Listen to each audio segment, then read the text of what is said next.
I want to show you this in verse 17. I just saw this. I've read the Bible for a long time, and I just saw this as I was studying. Verse 17, we got the 11 disciples. Judas has hung himself. He's not there. And it says, when they saw him, the disciples, they worshiped him, but some, what does it say? Some what? Some doubted. Now, you have to understand, Jesus he was dead.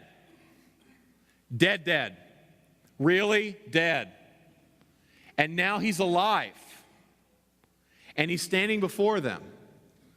And he's called them to himself. And he's going to give these final words. And you've got doubters there. This is strangely encouraging to me.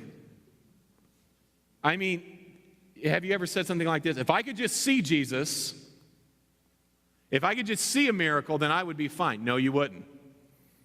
Many of us would still be full of doubts, just like they were. And yet, Jesus says, I'm giving the doubters this message, not just the worshipers. See, we have this notion that we have to be all perfect and full of faith before we share Christ. Here's the deal. It's not about your obedience, it's about Christ's obedience when you share. Our whole deal, Christianity, is based on grace, not works.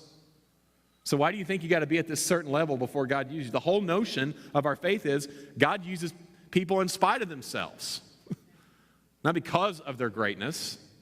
So don't wait. In fact, what I've seen is this. Most people that are used by God are mainly used in the lives of people who are not yet believers, mainly the first 2 years of their Christian life. Because after the first 2 years, then they get a bunch of Christian friends, they get in a bunch of weird Bible studies, and they lose all their non-Christian friends. So the first 2 years, they have the most influence, and the first 2 years, they're the most immature.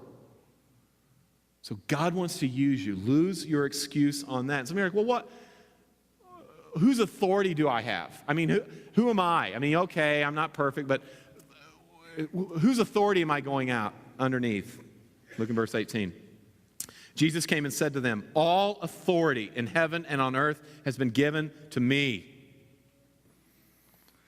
The context of chapter 28 is Matthew is talking about the implications of the resurrection. Verse 1 it starts with a whole account of the resurrection.